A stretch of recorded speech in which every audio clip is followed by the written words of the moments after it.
President Trump نے کہا ہے کہ دنیا کے لیے ایک یادگار دن ہے. ایک طرف تو اب نئے ہرمز کھل گئی ہے, انکنڈیشنل ایران نے کھول دی ہے.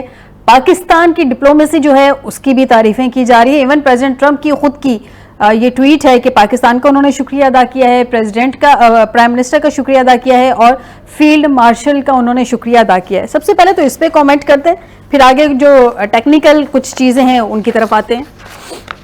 بہت بہت شکریہ مجھے اپنے پروگرام میں لینے کا. Good morning from Boston. آپ کا یہ پورا جو کامنٹ اور سوال ہے اس میں ہی سارا جواب ہے. اب دیکھیے اس وقت پاکستان کی جو ڈپلومیسی ہے اس on top of the world, اور آپ دیکھیے کہ اس وقت جو the field marshal of the Pakistan army انہوں نے جس طرح سے وزٹ کیا ہے اور ایران کو کنونس کیا ہے اس بات پر, اور یہ صرف یہ ٹرسٹ ہے جو کہ بہت Iran and America has in Pakistan. It's a very unenviable situation. There are 194 countries are member of United Nations, اور Pakistan is the only country who can make this happen. اور this is a moment of pride for the people of Pakistan, for the leadership of Pakistan. باقی جب تک president Trump کا تعلق ہے, president Trump نے because he sucked in this war, اور اس وقت یہ کبھی نہیں لگ رہا تھا کہ یہ strait of Hormuz is going to be a part of the conversation. جب سے یہ جو بھی ان کی جو وار ایکسرسائزز ہوتی ہیں پینٹاگون میں اور جو بھی ادر آرگنائزیشنز ہیں امریکہ میں, میرا نہیں خیال ہے کہ this was under consideration. The total focus was on the enriched uranium which is above 3.65 grade in Iran.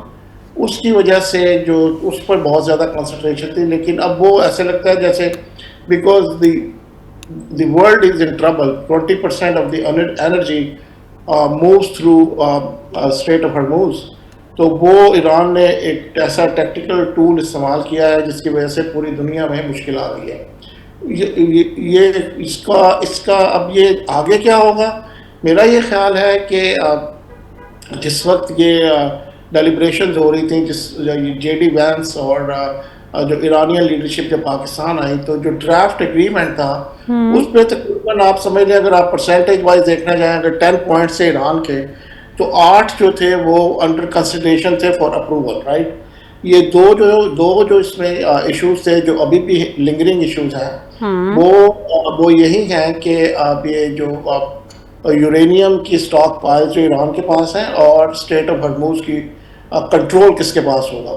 کیونکہ اب یہ ہے کہ اب صرف امریکہ اس میں اسٹیک ہولڈر نہیں رہا, because of the closing down of the strait of Hormuz. اب یہ مڈل ایسٹرن کنٹریز جن کی انرجی اس جگہ سے موو ہوتی ہے, اب وہ بھی اسٹیک ہولڈر بن گئے ہیں.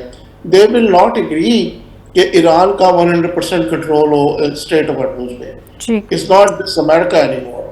اور جہاں تک جو انرچ یورینیم کا تعلق ہے, I think they go back to JCPOA, جو ایگریمنٹ براک اوباما نے اور جان کیری نے سجیسٹ کیا تھا, جس پہ بہت سے ڈیلیبریشن بھی ہو گئی تھی. یہ they will go back to that, اور یہ they will keep their uranium enrichment below 3.65. اور جو باقی ان کے پاس اسٹاک پائلز ہیں, اور وہ آپ سمجھتے ہیں کہ وہ مشکل ہے بہت زیادہ, اگر ایران اگری بھی کر جائے کہ اس کو موو کر دیں گے, تو it is highly in likely کہ وہ 7,000 میل دور امریکہ میں موو کی جائیں. تو probable Pakistan is going to be اندر Pakistan will come in handy اس مشکل سے نکالنے کے لیے پوری دنیا کو. And this should be like I said before, it's a great diplomacy from the Pakistani administration. اور آپ دیکھیے کہ اب جیسے آپ نے پہلے بھی میں آپ کی کنورسیشن سن رہا تھا کہ the field marshal of Pakistan landed into Iran. اس کا جو بھی آپ جس طریقے سے بھی آپ دیکھیں, اس کا مطلب صرف یہ ہے کہ we are in charge, we are in control.